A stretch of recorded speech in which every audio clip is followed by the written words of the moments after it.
Sumainyo ang Panginoon. At sumaiyo rin. Ang mabuting balita ng Panginoon ayon kay San Juan. Papuri sa iyo, Panginoon.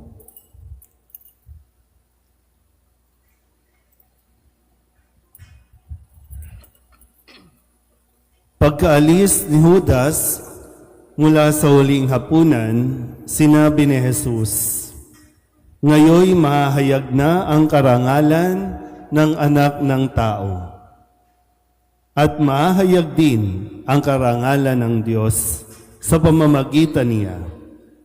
At kung mahayag na ang karangalan ng Diyos, ang Diyos naman ang maghahayag ng karangalan ng Anak, at gagawin niya ito agad. Mga anak, kaunting panahon na lamang ninyo akong makakasama. Isang bagong utos ang ibinibigay ko sa inyo. Mag-ibigan kayo. Kung paanong inibig ko kayo, gayon din naman mag-ibigan kayo. Kung kayo'y mag-ibigan, makikilala ng lahat na kayo'y mga alagad ko." Ang mabuting balita ng Panginoon. Pinupuri ka namin, Panginoong Heso Kristo. Isang magandang umaga po sa inyong lahat. Palapakan natin ang Panginoon. Happy Fiesta po sa ating lahat dito po sa bayan ng Gagalangin. Tuwing ikatlong linggo ng Mayo, nagdiriwang ang ating bayan. Nagpapasalamat sa mga biyaya na ipinagkakaloob ng Diyos sa atin sa tulong at gabay ng ating pintakasing ibig, ang ating patrong si San Jose. Kamusta po? Uy, hindi ako si Xavier. Magkakulay lang kami. Parang nasanay na kayo kay Xavier. Pero sana po sa araw na ito ng pagdiriwang, napakaraming tao dito sa Gagalangin. Kagabi, marami na ang nagkaroon ng mga street party. May mga inuman na, may mga pa-contest na, may mga naghanda na kagabi. Pero dapat natin muling paalalahanan na ang dahilan kung bakit tayo mayroong kasiyahan ay dahil mayroon tayong biyaya na natanggap, at yan ay ang ating patrong si San Jose. Kaya mahirap naman po kung magse-celebrate tayo tapos hindi natin alam kung para saan, para kanino. Wala na, nakasentro lang tayo kasi ang nagpipiesta lang naman Katoliko. Pero marami sa mga Katoliko naghahanda ng hindi nagpapasalamat sa ating patrong si San Jose. Naintindihan po ba? Kaya mayroong fiestahan, kaya mayroong handaan, kaya mayroong mga kainan.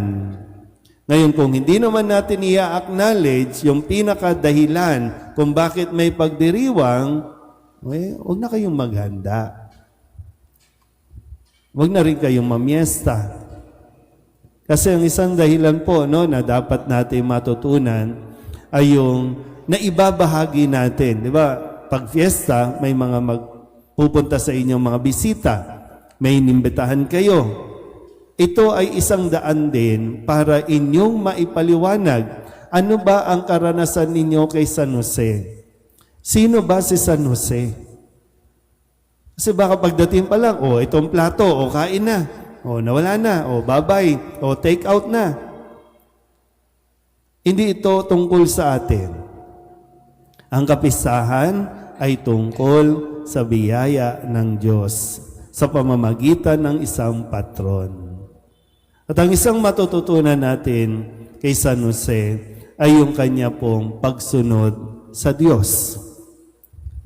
At pag sinabing Diyos, sinasabi natin, ang Diyos ay pag-ibig. Si San Jose, pinili niya ang magmahal. Pinili niya ang pag-ibig.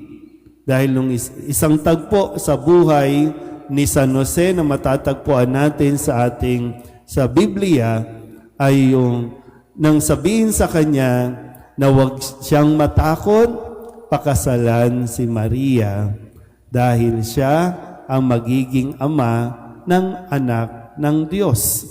Kaya pinili ni San Jose ang pag-ibig. Na siyang pinapaalala din sa ating pong ebanghelyo ngayon, ito ang utos, ang bagong utos na ibinibigay ni Jesus sa atin. Mag-ibigan kayo. Ulitin nga po, no? Mag-ibigan kayo.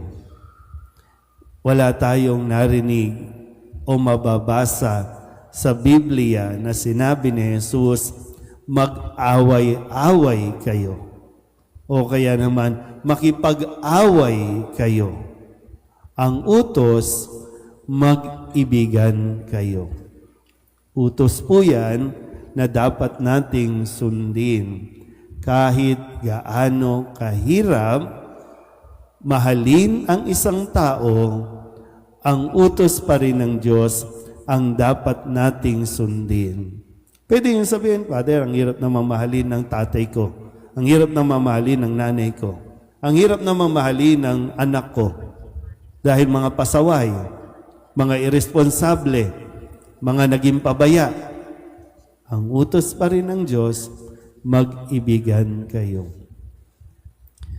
Kung atin pong babalikan sa kwento, sabi po sa umpisang bahagi, pagkatapos ng huling hapunan, umalis si Judas para ipagkanulo si Jesus, para ibenta si Jesus. Ano bang maling ginawa ni Jesus kay Judas para ibenta siya dito sa mga ayaw sa kanya? Pero ganun pa man, pagkatapos umalis si Judas, ang sabi niya sa mga alagad, mag-ibigan kayo. Sa pag-iibigan, mas makikilala at maipapakilala natin ang Diyos. Kapag may pag-iibigan, lalo na sa loob ng tahanan, nagkakaroon ng kapayapaan. Kayo din mismo, no? Mapapansin nyo naman yan at mararanasan ninyo. Kung puro pag-aaway-away sa loob ng tahanan, sinong gugustuhin manatili sa loob ng tahanan? Sino ang gugustuhin umuwi? Minsan nga, umuwi ka na lang para matulog. Kasi hindi pinapangibabaw yung pagmamahalan. At anong nangingibabaw? Galit, inis, pagkainggit, o kaya naman selosan. Kaya nga maganda po, no, na matutunan din natin, ang ibinigay ni Jesus ay pag-ibig. Sa kabila ng ibinigay sa kanya ni Judas ay kasamaan, pero ang ibinalik ni Jesus, pagmamahal. At hindi niya inudyukan ang kanyang mga alagad, ang iba pang mga alagad, magalit kayo kay Judas. Magalit kayo sa mga umuusig sa atin. Hindi yon. Ang sinabi niya, ito ang utos ko, mag-ibigan kayo. I'm sure sa mga magulang dito, yan din ang palagi ninyong isinasabi, no? O sinasabi sa inyong mga anak, mag-ibigan kayo. Magmahalan kayo. Diba? Kayo na lang maiiwan. Kayo ang dapat na nagtutulungan.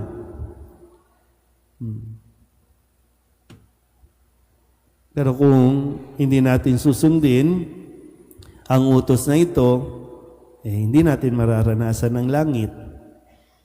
Hindi mo na mararanasan ng langit, hindi pa tayo makakarating sa langit. Kasi walang puwang sa langit ang sama ng loob o ang galit. So kung dito pa lang, kung ano man ang nilalaman ng iyong puso, kung puro galit, matik na yan, hindi tayo makakapunta sa langit. So, paghandaan natin kung saan tayo. O hindi pwedeng, gusto ko sa langit, pero ayaw mo namang magmahal. So, saan ba talaga? Sana po, no?